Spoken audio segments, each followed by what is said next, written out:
আমার গুরুদেব বলে দিচ্ছে কৃষ্ণ নাম করতে, ভেরি গুড, আমি কৃষ্ণ নাম করছি, কৃষ্ণ কৃষ্ণ কৃষ্ণ কৃষ্ণ সারাদিন করে যাচ্ছে। এদিকে আমার একটা কংসের মতো মামা রয়েছে, হ্যাঁ, আমার একটা দুর্যোধনের মতো এরকম খুঁড়তো ভাই রয়েছে। আমি তাদেরকে হ্যাঁ ঠিক আছে যা খুশি করো, কোনো ম্যাটার না। তাহলে কি লাভ হলো কৃষ্ণ নাম জপ করে? তাহলে আপনি মুখে কি উচ্চারণ করছেন এই বাহ্যিক মুখ দিয়ে, সেটা মতোই ম্যাটার করছে না। ম্যাটার করছে কি আপনার কর্ম। অর্থাৎ নাম জপ করবে আপনার কর্ম, আপনার জীবনকে উন্নত করবে আপনার কর্ম। এরা তো গর্ধবের দল পুরোপুরি। একটা বাচ্চা মেয়েকে পুড়িয়ে মেরে দিচ্ছে, তার পরিণতি কি? 200 বছর ইংরেজদের আন্ডারে। তার আগে মুঘলরা 200 বছর রাজত্ব করে গেছে। কারণ আমরা ওই নাম জপ করতে ব্যস্ত। জীবনের আভ্যন্তরীণ অর্থকে জীবনে কোনোদিন আমরা বুঝতেই চাইনি। পুরো ভগবদ গীতা যদি আমরা পড়ি তাহলে সেখানেও দেখতে পাওয়া যাবে কৃষ্ণ একবারের জন্য বলেনি অর্জুনকে যে নাম জপ করতে হবে। বারবার কৃষ্ণ এটা বলছে জীবনের অর্থ বুঝতে হবে। কারা স্বামী বিবেকানন্দকে বা কে স্বামী বিবেকানন্দকে ইডিয়েট বলেছে? তারা এই সমস্ত বলতে থাকে। কারণ এই যে অশিক্ষিত। যদি সত্যিই আপনার জীবনের সঙ্গে, অস্তিত্বের সঙ্গে এই ওমকে আপনি স্থাপন করতে পারছেন, মিলেমিশে একাকার হয়ে যেতে পারছেন, আমি আবার বলে দিচ্ছি, স্ট্যাম্প পেপারে লিখে দিতে রাজি আছি যে আপনার থেকে উন্নত জীবন এই পৃথিবীতে, এই ধরাধামে আর সম্ভব নয় অন্য কারো। এবং বলা হয় ওমকার, অর্থাৎ ওই দেবতা হচ্ছে ওমের আকার। তারা কি মানুষকে এরকম করে বোঝায় এত সহজ ভাবে, একদম জলের মতো পরিষ্কার স্পষ্ট ভাবে? না, বোঝায় না। কেন? কারণ তারা নিজেরাই জানে না। ওই যে বললাম অশিক্ষিত। নাম জপ কি করা উচিত? নাম জপ বা মন্ত্র জপ কি করা উচিত? যদি করতে হয় নাম জপ, তাহলে কিভাবে করতে হবে আর কিভাবে করতে হবে না, এর নিয়ম কানুন কি, এর বিধিগুলো কি? আচ্ছা, নাম জপ করে কি উন্নতি হতে পারে বা কি কি ধরনের উন্নতি হতে পারে, আর নাম জপ না করলে কি কি ধরনের অবনতি বা পাপ হতে পারে? যে উন্নতিগুলো হচ্ছে সেইগুলো কিভাবে হচ্ছে বা কিভাবে হয়, আর নাম জপ না করলে যে সমস্ত পাপগুলো হচ্ছে সেগুলো কিভাবে হচ্ছে বা কিভাবে হয়? স্যার, আমি যদি নাম জপ না করি তাহলে কি আমার অমঙ্গল হবে? তাহলে কি আমার পাপ হবে? এই প্রশ্নগুলো আমার প্রশ্ন নয়। এই প্রশ্নগুলো আমাকে করা হয়। আমার যদি পুরোনো ভিডিওর কমেন্ট সেকশনে চলে যান, বিভিন্ন পুরোনো ভিডিও কমেন্ট সেকশনে গেলে এরকম প্রায় মাঝে মাঝে একটা দুটো কমেন্টস আপনি প্রায় দেখতে পেতে পারেন। অনেক ব্যক্তি এরকম করেছেন। তাছাড়া আমাকে হোয়াটসঅ্যাপে বা ইমেলে তো এরকম ধরনের প্রশ্ন প্রায় আসতেই থাকে আমার কাছে। তো মূল ব্যাপার হচ্ছে এটাই যে এই যে প্রশ্নগুলো, রাইট, এই প্রশ্নগুলোর উত্তর দিয়ে তো কোনো লাভ নেই। কারণ হ্যাঁ বা না উত্তর মানে মানুষই শুনতে চায়, এর ব্যাখ্যা তো কেউ শুনতে চায় না। ব্যাখ্যা শোনার মতো ধৈর্য কারোর মধ্যেই নেই, রাইট? সবাই তো রিলস দেখতে ব্যস্ত। যে সে তো গেছে, সে তো অন্য দিকে চলে গেল, ওই বিষয় নিয়ে আলোচনা করতে গেলে জিনিসটা তো অন্যদিকে চলে যাবে। তো মানুষ হ্যাঁ বা না শুনতে চায় বেসিক্যালি। এবার হ্যাঁ বা না উত্তর দিয়ে তো কোনো লাভ নেই এটার, কারণ এটা হ্যাঁ বা না এর উত্তরের মধ্যে আসছে না। ব্যাখ্যা প্রয়োজন, ব্যাখ্যা শুনতে মানুষ রাজি নয়। তাহলে বোঝা যাচ্ছে কি যে উত্তর দিয়ে কোনো লাভ নেই, কারণটা খুঁজে বের করতে হবে। আর কারণ খুঁজে যখন আপনি বের করবেন, ওই যে বলেছি না, প্রশ্ন করতে করতে সমস্যা গোড়াতে পৌঁছাতে হবে। তো কারণ খুঁজতে খুঁজতে যখন আপনি গোড়াতে পৌঁছাবেন, তখন আপনি দেখতে পাবেন কি না যে এই যে প্রশ্নগুলো, রাইট, এই প্রশ্নগুলো আসলে মানুষের মনের ভয় ছাড়া অন্য কিছু নয়। এই যত রকম ধরনের প্রশ্নগুলো আমি এখন ধরনের করলাম, যে প্রশ্নগুলো আমাকে করা হয় বা বিভিন্ন জায়গাতে, রাইট, অনেককেই করা হয়, এই প্রশ্নগুলো কি? মূলত এইগুলো কোনো প্রশ্ন নয়, এগুলো হচ্ছে মানুষের মনের ভয়। এবার তাহলে এখান থেকে প্রশ্ন আসছে, ক্রস কোশ্চেন এখান থেকে এটা বেরিয়ে আসছে যে এই ভয় মানুষের মধ্যে ঢুকছে কিভাবে, কিভাবে ঢুকছে সেটা বুঝুন। এইটাই আসল ব্যাপার। এখান থেকেই সমস্ত কিছু ক্লিয়ার হবে। আমি একটা প্রশ্ন করি, প্রশ্ন নয়, বেসিক্যালি আমাকে সাজেশনস করা হয়েছে, কাইন্ড অফ এরকম টাইপের। তো সেই সাজেশনটা দেখি কি বলা হচ্ছে আমাকে এখানে। এখানে বলছে এরকম টাইপের বেশ কিছু রয়েছে, বাট এই একটা আমি এখানে বেছে নিয়েছি আর কি দেখানোর জন্য। বলছে কোন এক ব্যক্তি আমাকে হোয়াটসঅ্যাপে বলছে, আপনি মানুষকে স্পিরিচুয়ালিটি শেখাচ্ছেন, আবার বলছেন ট্রু স্পিরিচুয়ালিটি। মানে আমি মানুষকে স্পিরিচুয়ালিটি শেখাই এবং আমি বলি ট্রু স্পিরিচুয়ালিটি। ওকে, ভেরি গুড। আপনার মতো ভণ্ড আর নেই বোধহয় এই দুনিয়াতে। আচ্ছা, নাম জপ না করে কিভাবে স্পিরিচুয়ালিটি হয় জিজ্ঞেস করছে আমাকে। বলুন দেখি একটু শুনি। আচ্ছা, তারপরে শুনুন, বন্ধ করুন এইসব ভণ্ডামি। এরকম ভাবে লোককে ঠকানো বেশি দিন সম্ভব নয়। উপরওয়ালাকে ভয় করুন একটু, উপরওয়ালাকে ভয় করুন একটু। এই যে প্রশ্নটা আমাকে যে ব্যক্তি করেছে, আমি তার নাম বা নাম্বার বা তার ছবি এগুলো তো দেখাতে পারি না, এগুলো নিয়ম কানুনের বাইরে। যদিও বা নিয়ম কানুন থাকতো আমি তাও দেখাতাম না, আমি দেখাইও না, রাইট? তো আমি তো তার ছবিটা দেখেছি, এবং তার ছবিটা দেখে যা মনে হলো যে ওই ব্যক্তি বসে রয়েছে, তার সামনে বেশ কয়েকটা ব্যক্তি বসে রয়েছে, মানে তাই যারা সামনে বসে রয়েছে তাদেরকে দেখা যাচ্ছে না, তাদের ইয়েগুলো দেখা যাচ্ছে, পিঠ গুলো দেখা যাচ্ছে পেছন থেকে। তো যতটা মনে হলো যে এই ব্যক্তি কোনো একটা ধর্মগুরু, ওই স্বামী গামছেশ্বর তোয়ালেরাম বা তোয়ালেশ্বর গামছারাম এরকম টাইপের কিছু একটা মানুষকে শেখায় এরকম টাইপের। আমি যতটা বুঝলাম ওই নাম জপ করতে শেখায় বা দীক্ষা ফিক্ষা এই সমস্ত দেয় এরকম টাইপের কেউ একজন হবে আর কি এই ব্যক্তি। তো এখানে আমার প্রশ্ন হচ্ছে এইটাই, এবার উত্তরে আসছি। এখানে আমার প্রশ্ন হচ্ছে এইটাই যে আপনি ছোটবেলায় যখন পড়াশোনা শিখতে মানে শুরু করেছিলেন পড়াশোনা শিখতে, তখন আপনি এরকম পড়তেন বা এরকম জিনিসগুলো পড়াশোনা করতেন যে অয়ে অজগর আসছে তেরে, আই আমটি খাবো পেরে, বা ইংরেজিতে ধরুন A for apple, B for bat, C for cat, বা চন্দ্র নামতা যেগুলো আমরা করি বেসিক্যালি, একে চন্দ্র, দুইয়ে পক্ষ, তিনে নেত্র, 1 10 1 11, 1 10 2 12, রাইট? এগুলো আমরা প্রত্যেকেই ছোটবেলায় পড়েছি। তা এখন কি আমরা সেগুলো পড়ি? এখন কি সেই জিনিসগুলো আমাদের পড়ার প্রয়োজন রয়েছে? পড়ি না নিশ্চয়ই আমরা। এই উদাহরণটা আমি কেন দিচ্ছি বোঝার চেষ্টা করুন। এই যে যে বর্ণ পরিচয় বা অক্ষর পরিচয় যে সমস্ত শিক্ষাগুলো, এগুলো কেন? কারণ ওই বর্ণগুলো, ওই অক্ষরগুলো আমাদেরকে শিখতে হবে যাতে করে আমরা সেগুলো থেকে শব্দ তৈরি করতে পারি, রাইট? এবং সেই শব্দ থেকে বাক্য তৈরি করতে পারি, এবং বাক্য থেকে শেষ পর্যন্ত কি করতে পারি না নিজের মনের ভাব প্রকাশ করতে পারি। মুখে যদি বলতে চাই আর যদি লিখতে চাই তাহলে যেন নিবন্ধ লিখতে পারি, প্যারাগ্রাফ বেসিক্যালি। এই জন্যই আমাদেরকে এগুলো শেখানো হতো। তো এখন আমরা সেই সমস্ত প্যারাগ্রাফ বানাতেও শিখে গেছি, আমরা নিবন্ধ লিখতেও শিখে গেছি, আমরা নিজের মনে ভাব প্রকাশ করতেও শিখে গেছি। তো এখন আমাদের আর ওই সমস্ত জিনিসগুলো কিন্তু পড়ার প্রয়োজন পড়ে না। একে চন্দ্র, দুইয়ে পক্ষ, অয় অজগর আসছে তেরে, আই আমটি খাবো পেরে, হর্ষইতে ইঁদুরছানা ভয়ে মরে, A for apple, B for bat, C for cat, এখন কিন্তু এগুলো আমাদের আর পড়ার প্রয়োজন পড়ে না। কেন? কারণ ওই স্টেজটা আমরা পেরিয়ে চলে এসেছি। তো এই যে নাম জপ, রাইট, এই নাম জপটা হচ্ছে এক্স্যাক্টলি সেই রকম টাইপের। যে নাম আপনি জপ করছেন বা যে মন্ত্র আপনি জপ করছেন, রাইট, সেই মন্ত্রের তত্ত্ব বা সেই দেবী বা সেই দেবতার তত্ত্বকে বোঝার জন্য আপনাকে তার নাম জপ করে সেই তত্ত্বকে নিজের মধ্যে আপনি যদি একটুখানি হলেও যদি প্রতিষ্ঠিত করতে পারছেন, তাহলে আপনার জীবন সার্থক।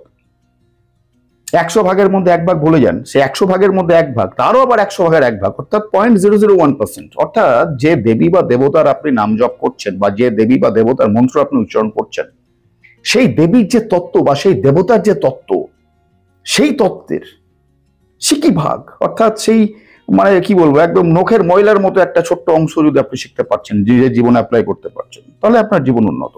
এটা হচ্ছে নাম জপের মূল কারণ।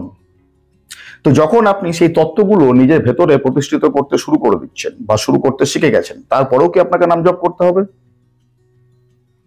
অর্থাৎ জিনিসটা কি দাঁড়াচ্ছে? জিনিসটা এটাই দাঁড়াচ্ছে যে আপনাকে সংস্কৃত শিখতে হবে, কারণ ওই মন্ত্রগুলো সংস্কৃততে লেখা থাকে। তো আপনাকে সংস্কৃত শিখতে হবে। আর সংস্কৃত কি? সংস্কৃত একটা ল্যাঙ্গুয়েজ, এর থেকে বেশি কিছু না। সংস্কৃত শুধু একটা ভাষা মাত্র, ল্যাঙ্গুয়েজ, এর থেকে বেশি কিচ্ছুটি না। একটা এক্সাম্পল দিয়ে বোঝাই, খুব ভালো বুঝতে পারবেন তাহলে। বাকিদের মতো নয়, অর্জুন হয়ে প্রকৃত গীতার বাস্তব অর্থ বুঝে বাস্তব জীবনে প্রয়োগ করে জীবনকে উন্নত করতে চান? মেম্বারশিপ নিয়ে এখনই জয়েন করুন বাস্তব জীবনে গীতা। মেম্বারশিপ নেওয়ার জন্য জয়েন বাটনে ক্লিক করুন।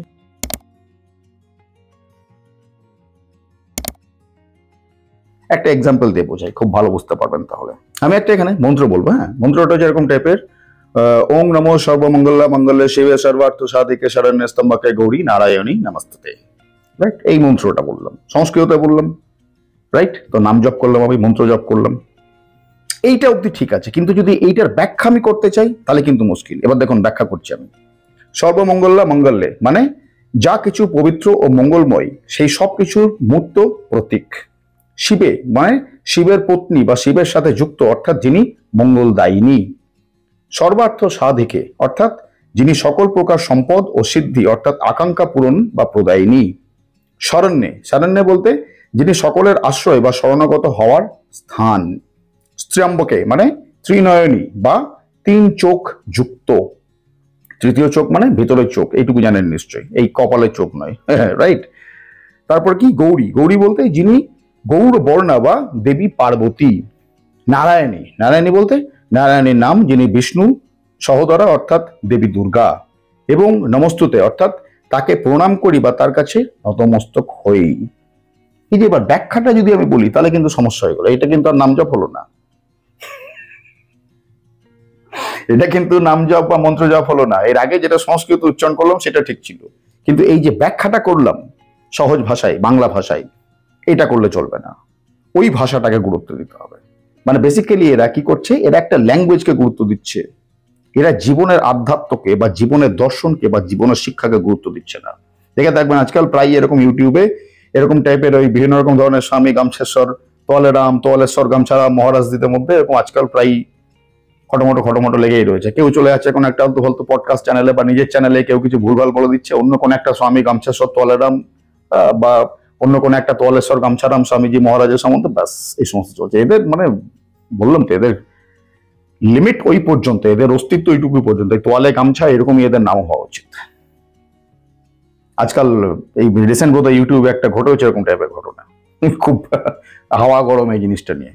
হ্যাঁ, কে নাকি বলেছিল নাকি ওকে সংস্কৃতে মন্ত্র উচ্চারণ করতে হবে বা সংস্কৃত বুঝিয়ে দিতে হবে, তাহলেই সে মানে সিদ্ধ পুরুষ, তাছাড়া আমি মানবো না, এরকম টাইপের সংস্কৃত বলতে হবে।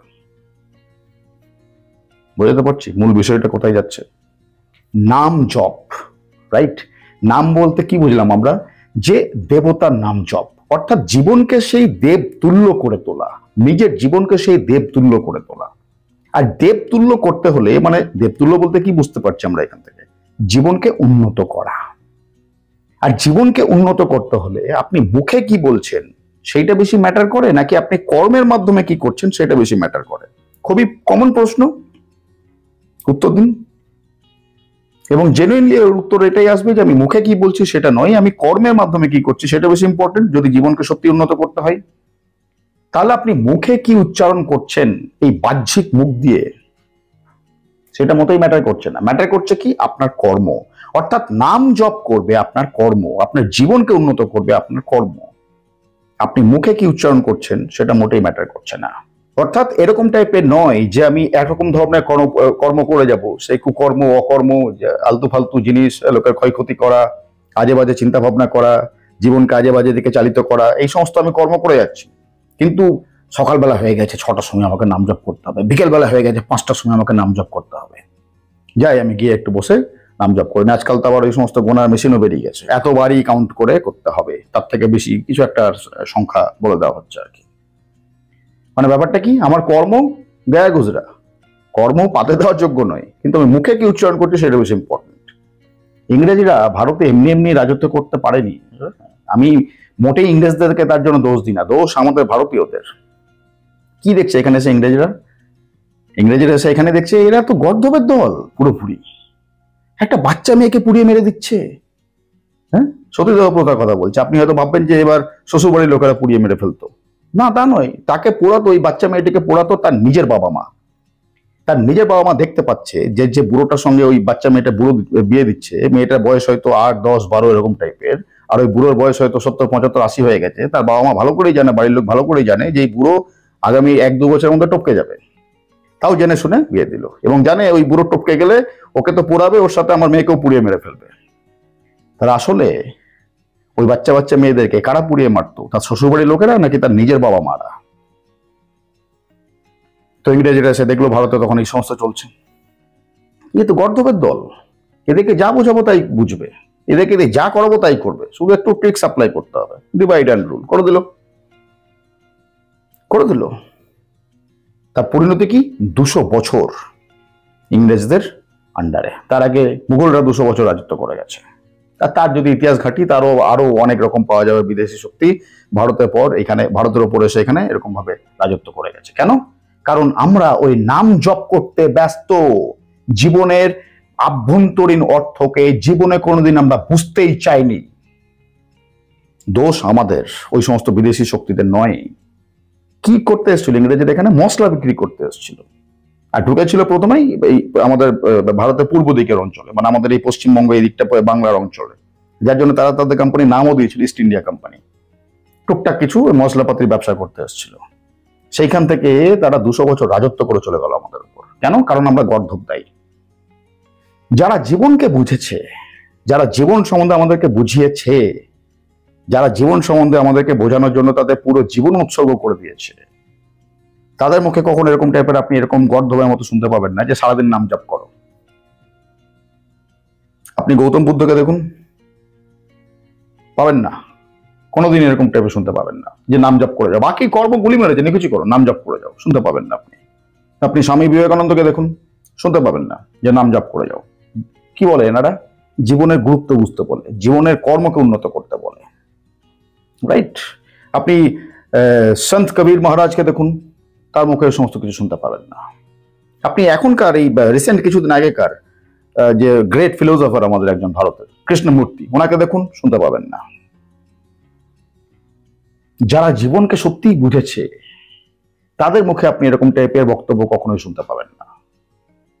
কৃষ্ণ তো তাই করতে পারতো গীতাতে, তাহলে অর্জুনকে এত কিছু বোঝানোর প্রয়োজনই ছিল না।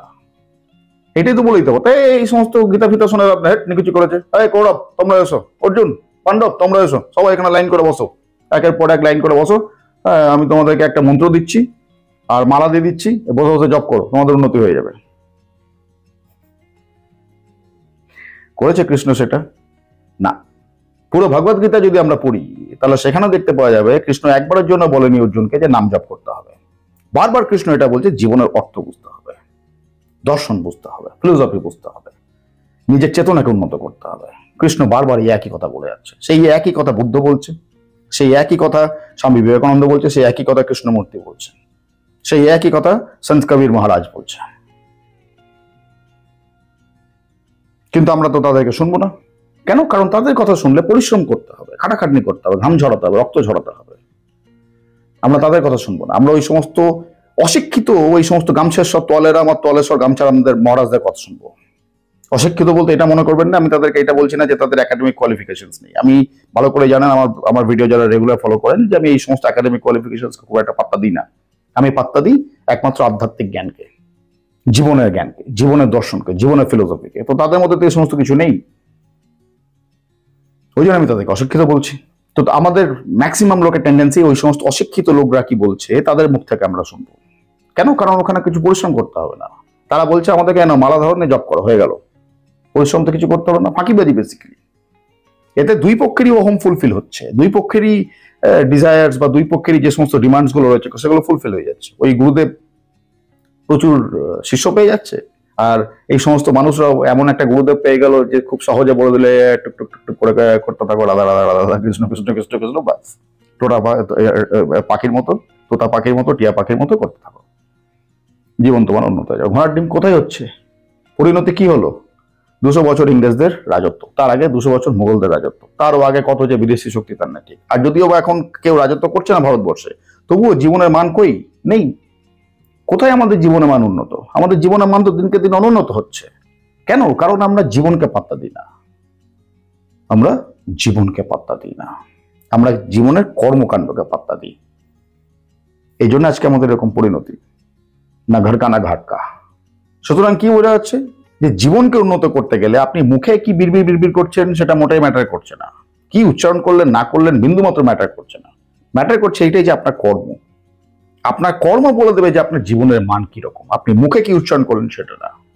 আমি মুখে যা খুশি বলতেই পারি, আমি বা যে কোনো ব্যক্তি মুখে যা খুশি কিছু বলতেই পারে, তাতে তো ম্যাটার করছে না কোনো রকম ভাবে, কোনো কিছুই তাতে ম্যাটার করছে না। ম্যাটার করছে এইটাই যে ওই ব্যক্তি কর্ম কি করছে। আর যদি কর্মের মান দেখতে যাই তাহলে সব ডাউন, জিরো।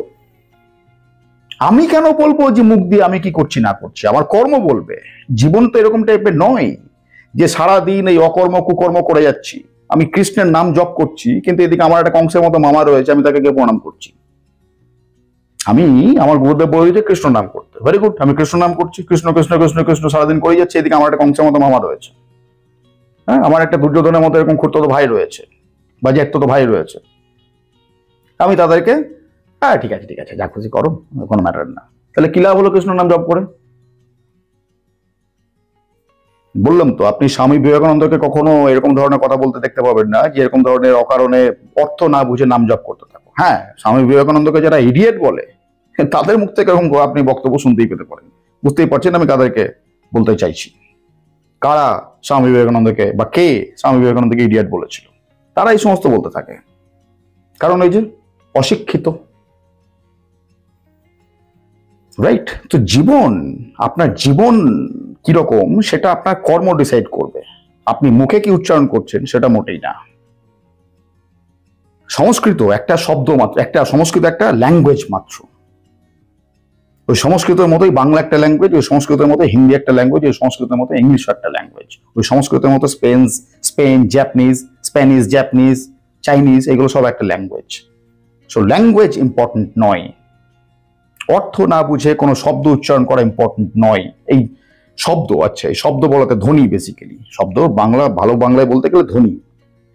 হ্যাঁ, তো মানুষের মধ্যে আজকাল এরকম টাইপের একটা ক্রেজ বিশাল, না আমাদের অন্তরিক্ষে কি না ওম শব্দ শুনতে পাওয়া যায়। আচ্ছা, তাহলে এবার চলুন ওম নিয়ে বোঝাই।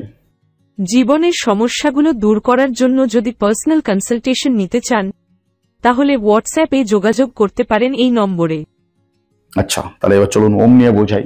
অন্তরিক্ষে ওম শব্দ শুনতে পাওয়া যায়, ভেরি গুড, খুব ভালো কথা। কে বলেছে? নাসা বলেছে নাকি? গুগলে সার্চ করে দেখে নিন। এই সমস্ত নাসার নামে বা অন্যান্য বিভিন্ন প্রতিষ্ঠানের নামে, বৈজ্ঞানিক প্রতিষ্ঠানের নামে ভুলভাল ছড়ানো ছাড়া এগুলো মানুষের আর কিছু কাজ নয়। এরকম ধরনের কেউ কিছু বলেনি। গুগলে সার্চ করলে আপনি স্পষ্ট খুঁজে পেয়ে যাবেন। এরকম ধরনের কোনো শব্দ, ওম টাইপের কোনো শব্দ অন্তরিক্ষে বা কোথাও শুনতে পাওয়া যায় না। ওম মানে বুঝুন, ওম শব্দটা তিনটি শব্দ নিয়ে গঠিত, অ, উ আর ম, অর্থাৎ ব্রহ্মা, বিষ্ণু এবং মহেশ।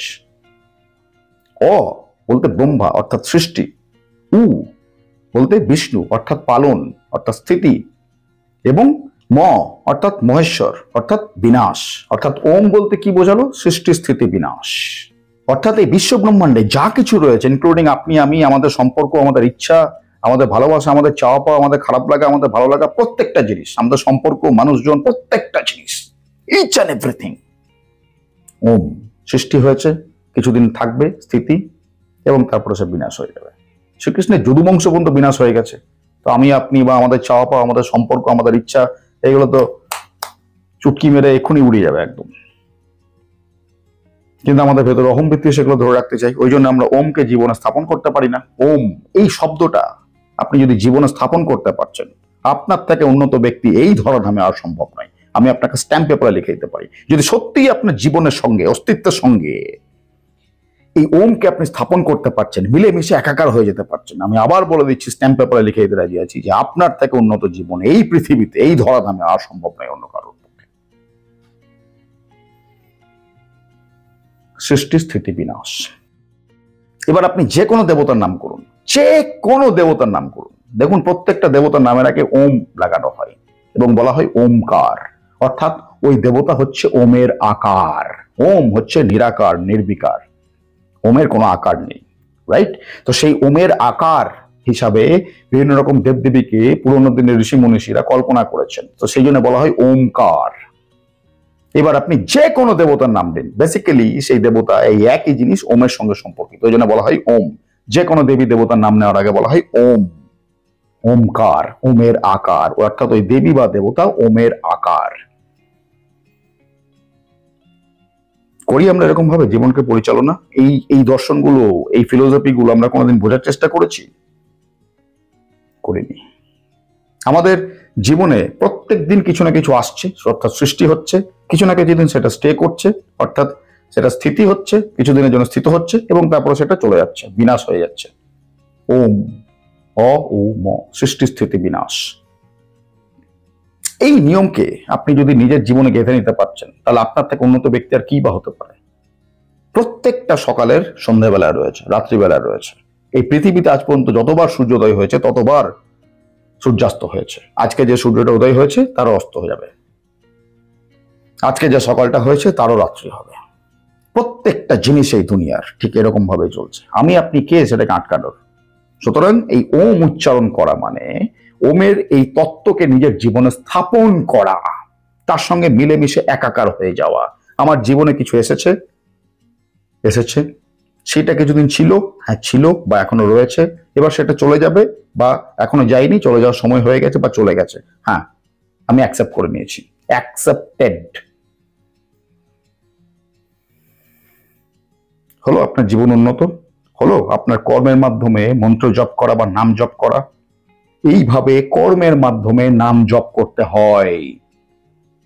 এবার কি বোঝা যাচ্ছে আলোচনা থেকে? যে আমার কর্ম যদি অনুন্নত হয়, আমার কর্ম যদি গায়ে গুজরা হয়, আমার কর্ম যদি আলতু ফালতু হয়, আমার কর্ম যদি নোংরা হয়, আমার কর্ম যদি ব্যক্তিগত স্বার্থের মধ্যে ডুবে থাকে সবসময়, তাহলে এই সমস্ত নাম বা মন্ত্র উচ্চারণ করেও কোনো লাভ নেই।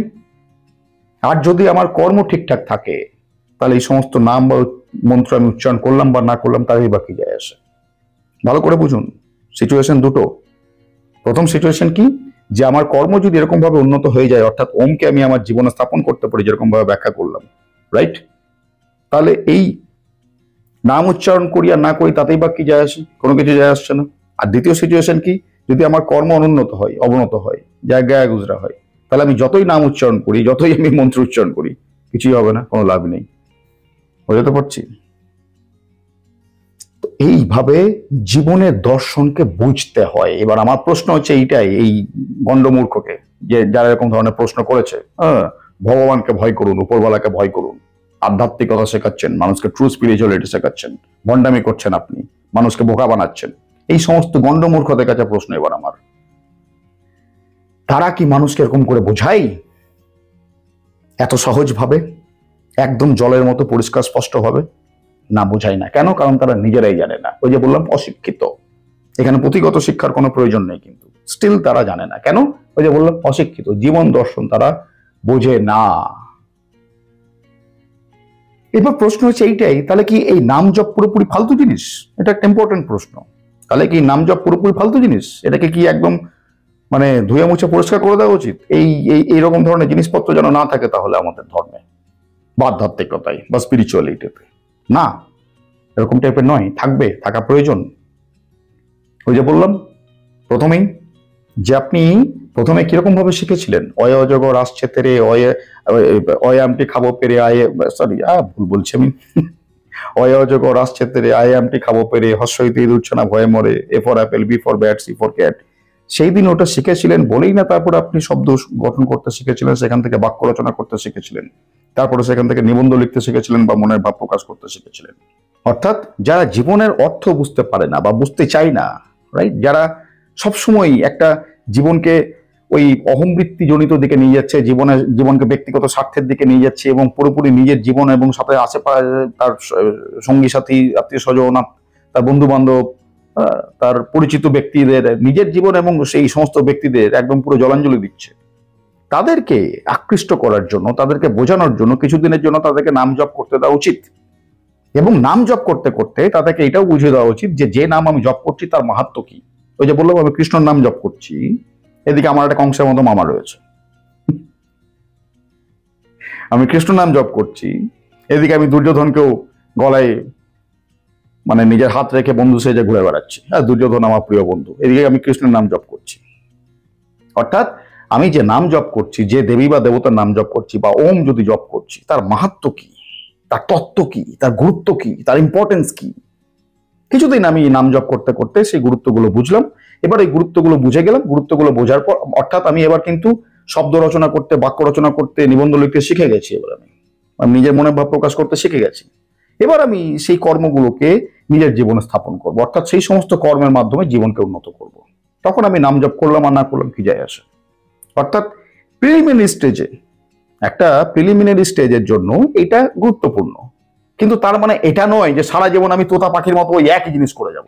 তার মানে অর্থাৎ সারা জীবন আমি ওই অজগর আসছে তেরে, আমটি খাবো পেরে, হর্ষইতে ইঁদুর ছানা ভয়ে মরে, সারা জীবন আমি এই একই জিনিস পড়ে যাচ্ছি। কি করে জীবন উন্নত হবে তাহলে? এইটাকেই তো বলে তোতা পাখির মতো বা টিয়া পাখির মতো না বুঝে বুলিয়া ওড়ানো।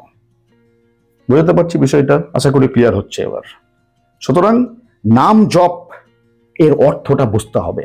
কার নাম জপ করছি, কি নাম জপ করছি, কি নাম উচ্চারণ করছি, আমি কোন শব্দ উচ্চারণ করছি, তার তত্ত্ব কি, তার অর্থ কি, তার ইম্পর্টেন্স কি, তার গুরুত্ব কি, সেগুলোকে আমি আমার জীবনে স্থাপন করতে পারছি। যদি পারছি তাহলে সেইটা হচ্ছে আসল নাম জপ, যেটা আমি মুখ দিয়ে করছি না, যেটা আমি কর্মের মাধ্যমে করছি। আর বাকিগুলো ফালতু ফালতু জিনিস। আশা করি বুঝতে পেরেছেন। তো এইরকম ভাবে জীবনকে উন্নত করতে হয়, এরকম ভাবে জীবনের দর্শনকে বুঝতে হয়, এরকম ভাবে জীবনের পথে সামনের দিকে এগিয়ে যেতে হয়, এরকম ভাবে জীবনে ওমকে স্থাপন করতে হয়, ঠিক এরকম ভাবেই মন্ত্র জপ করতে হয়। বাকিদের মতো নয়, অর্জুন হয়ে প্রকৃত গীতার বাস্তব অর্থ বুঝে বাস্তব জীবনে প্রয়োগ করে জীবনকে উন্নত করতে চান? মেম্বারশিপ নিয়ে এখনই জয়েন করুন বাস্তব জীবনে গীতা। মেম্বারশিপ নেওয়ার জন্য জয়েন বাটনে ক্লিক করুন।